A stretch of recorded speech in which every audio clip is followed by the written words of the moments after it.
Hola, hola, ¿qué tal mis amigos? Bienvenidos a su canal de documentales exóticos. Te explicamos cuál es el origen del ser humano según la ciencia y qué especies humanas existieron. Además, las explicaciones religiosas. Uno de los grandes misterios que la humanidad ha tratado de resolver desde el comienzo de sus días ha sido el origen del ser humano, es decir, la respuesta a las preguntas, ¿de dónde venimos? ¿Cómo y cuándo surgió el primer ser humano? ¿Cómo comenzó la historia misma de nuestra especie? En el siguiente video les vamos a contar todos los detalles, pero antes no olvides suscribirte al canal, activa la campanita para que reciba las notificaciones de los videos que subimos a diario con el mejor contenido novedoso de la actualidad y el espectáculo. Desde luego, la humanidad no siempre ha contado con las mismas herramientas para buscar respuesta a preguntas tan complejas e importantes, así que lo ha intentado a través de explicaciones de distinto tipo. Así, inicialmente, disponía solo de explicaciones de tipo mitológico o religioso, que formaban parte de una visión mágica o mística del universo. Entre ellas, la antropogonía es la teoría de que el ser humano forma parte esencial de la obra creadora de alguna divinidad todopoderosa o algún conjunto de deidades. Sin embargo, conforme la sociedad humana se hizo más compleja y capaz de conocer, interpretar e incluso manipular el mundo a su alrededor, surgieron nuevas formas de pensamiento y, eventualmente, la ciencia y el modelo de comprobación empírico trajeron nuevas explicaciones. La más aceptada y corroborada de todas ellas, en la actualidad, explica que nuestra especie proviene del mismo proceso evolutivo capaz de explicar el origen de todos los seres vivos, o sea, la teoría científica de la evolución humana. A pesar de la abrumadora evidencia científica que contradice los postulados tradicionales del creacionismo y la antropogonía, buena parte de la sociedad insiste en aferrarse a la idea de que el ser humano fue creado por Dios. Algunos sectores son más fanáticos en su defensa de las posturas tradicionales, mientras que otros poseen una mirada más pragmática del asunto, que permite fusionar la fe religiosa con la explicación científica, interpretando la mano de Dios como la fuerza natural que creó la vida y la condujo hacia la aparición del humano. Explicaciones científicas del origen de la humanidad. El origen de la humanidad es inseparable, en términos científicos, del origen de las demás especies, dado que responde al igual que en sus casos, al complejo proceso de la evolución y la especiación, tal y como lo explica la síntesis evolutiva moderna, o neodarwinismo. Esta última es fruto de las teorías científicas hoy en día obsoletas de Jean-Baptiste Lamarck, el llamado lamarckismo, y de las principales deducciones y observaciones al respecto hechas por el naturalista inglés Charles Darwin, publicadas en sus libros El origen de las especies, 1859, y El origen del hombre, 1871, así como de los trabajos posteriores de numerosos estudiosos de la biología, la genética y de los hallazgos de la paleontología moderna. De acuerdo a la explicación más probable que la ciencia ha podido deducir, nuestra especie, Homo sapiens, es la única sobreviviente de un conjunto de especies humanas similares, que entre todas componen el género Homo, Homo neanderthalensis, Homo erectus, Homo ergaster, por mencionar algunas. Estas especies eran distintas entre sí física y genéticamente, aunque todas compartían rasgos fundamentales que las identificaban como humanas: la capacidad para caminar erguidos y manejar herramientas, una estructura social tribal y cierta tendencia variable hacia el lenguaje y la imaginación. Sin embargo, todas ellas provenían de un ancestro animal común, un primate perteneciente a los hominoideos, grupo que floreció hace unos 25 millones de años aproximadamente. Del mismo animal provienen también los chimpancés y los gorilas, nuestros parientes animales más cercanos genéticamente. Nuestro antepasado dentro de dicho grupo de animales fue el Australopithecus ramius, surgido en las selvas de lo que hoy es África, hace unos 5 a 7 millones de años atrás, una especie mucho más similar a un chimpancé que a un humano moderno, pero que ya presentaba cierto grado de separación en su constitución física, así como evidencia de cierto grado de bipedalidad, es decir, de la tendencia a pararse en sus patas traseras. No sabemos exactamente qué motivos llevaron a estos primates arborícolas de 1 y 20 metros de estatura a bajar al suelo y comenzar a caminar erguidos, como lo hicieron ya sus especies descendientes, Australopithecus anamensis y Australopithecus afarensis, cuya estatura alcanzaba ya el 1,5 metros. Quizá la competencia por la comida y el hábitat se hizo feroz, o quizá el cambio hacia los actuales pastizales y sabanas africanos los obligó a desplazarse de un árbol a otro lejano y, por ende, a caminar largos trayectos entre hierbas y gramíneas que podían esconder depredadores y peligro. Frente a ese panorama, nuestros ancestros se veían obligados a erguirse para poder ver por encima de la hierba. La evolución, entonces, hizo su trabajo.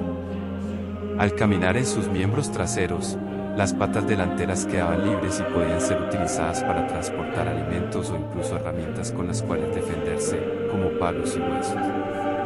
Así fue posible la diferenciación de las manos y los pies, y la aparición de los pulgares oponibles, rasgo característico de las especies humanas. De esta forma, hace 2.4–1.5 millones de años apareció la primera especie propiamente humana, Homo habilis, cuya apariencia seguía siendo claramente simiesca, pero estaban dotados de un cerebro más voluminoso, apropiado para los nuevos usos diversos que sus manos libres les permitían. Luego, alrededor de 1.8 millones de años atrás, surgió la más exitosa de las especies humanas ancestrales, que fue capaz de construir herramientas líticas, dominar el fuego y abandonar el continente africano para esparcirse por todo el mundo, el Homo erectus. Esta última especie existió hasta hace unos 300.000 años aproximadamente, aislada en sus diversos hábitats geográficos, en los que probablemente dio origen a nuevas especies humanas, tales como el Homo neanderthalensis, el hombre de Neandertal, y Homo denisovensis, el homínido de Denisova, algunas de las más recientes de las que tenemos registro. Pero resulta difícil determinar hoy en día cuál es la historia genética exacta de estas y otras especies humanas que, además, es probable que se mezclaran hasta cierto punto y que compitieran por los recursos disponibles.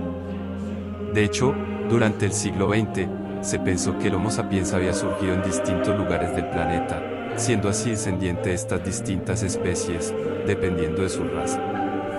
Esto es lo que se conoce como poligenismo, y es hoy en día una teoría obsoleta. Sabemos a ciencia cierta que la especie Homo sapiens surgió hace unos 200.000 años en el este de África. En algún momento de su historia, hace unos 60.000 años, inició un proceso de migración hacia el resto del mundo, en el cual inevitablemente debió encontrarse con sus otros parientes humanos. Ello dio lugar a cierto grado de mezcla, como lo evidencia la presencia de cierto grado de ADN neandertal en los ciudadanos actuales de Europa. Por otro lado, seguramente existió una abierta competencia por el territorio y los recursos. Desconocemos las razones exactas que condujeron a las demás especies humanas a la extinción. No es descabellado pensar que perdieron contra nosotros la competencia por el dominio de los recursos, o que quizás su desaparición responde a un lento proceso de exterminio de nuestra parte. En todo caso, tras su desaparición, la humanidad quedó integrada únicamente por los Homo sapiens, dando así inicio a lo que hoy llamamos prehistoria. Explicaciones religiosas del origen del ser humano. Por su parte, las explicaciones religiosas del origen de la humanidad son sumamente distintas entre sí, dependiendo de la tradición cultural y mística específica a la que pertenezcan. Incluso en una misma civilización podían convivir distintos mitos de creación del ser humano. Dependiendo de la etnia, el culto o la vertiente religiosa, como ocurría a menudo en los imperios multiculturales. Sin embargo, todas ellas tenían en común la idea de que el ser humano es fruto directo o indirecto de las artes mágicas o sobrenaturales de un ser omnipotente, es decir, que fue creado por un dios o por un conjunto de ellos. Muchos de estos mitos de creación tienen rasgos en común y explicaciones similares para ciertos fenómenos, como la muerte, el envejecimiento o la reproducción. Incluso algunos elementos fueron transmitidos entre una y otra tradición, o incluso aparecieron espontáneamente en culturas que tuvieron poco o ningún contacto. Suelen ser muy diversos y reflejar el universo inmediato de las culturas que los produjeron. Por ejemplo, en la antigua Mesoamérica maya, según cuenta el Popol Vuh, se decía que el ser humano había sido creado por los dioses a partir del maíz, luego de 2 intentos infructuosos con madera y barro. Por otro lado, en la antigua Grecia, similarmente, se hablaba de 5 edades o razas de seres humanos, creados a partir de la tierra de manera espontánea: la raza de oro, la raza de plata, la raza de bronce, la raza de hierro y, finalmente, la raza de arcilla, la única que sobrevivió al juicio de los dioses. Algo parecido contaba la tradición nórdica escandinava, según la cual los primeros seres humanos habían sido el hombre Asker, fresno, y la mujer Embla, olmo, nacidos gracias a los dioses de los troncos de dichos árboles, o, según otras versiones, nacidos del legendario árbol cósmico Yggdrasil, un fresno perenne. Cada cultura elegía los materiales que consideraba más preciados para describir la fabricación humana por parte de las deidades. Además, ciertos valores o ciertas concepciones de la vida se imprimieron en el mito de creación y transmitieron con él a través de las generaciones. Por ejemplo, la tradición judeocristiana ve en el trabajo, el parto con dolor y la muerte el castigo que Dios infligió a la especie humana debido a los errores cometidos por Adán y Eva, los primeros seres humanos, en el jardín del Edén, lugar en donde llevaban una vida armónica y eterna. Adán había sido creado del barro, dicho sea de paso, mientras que va a partir de una costilla suya. Pero la humanidad, según este mito, es heredera de los errores, pecados, de sus ancestros, una visión que el cristianismo tomó a su conveniencia, contando que el Mesías Jesucristo venía a limpiar de pecados de todos.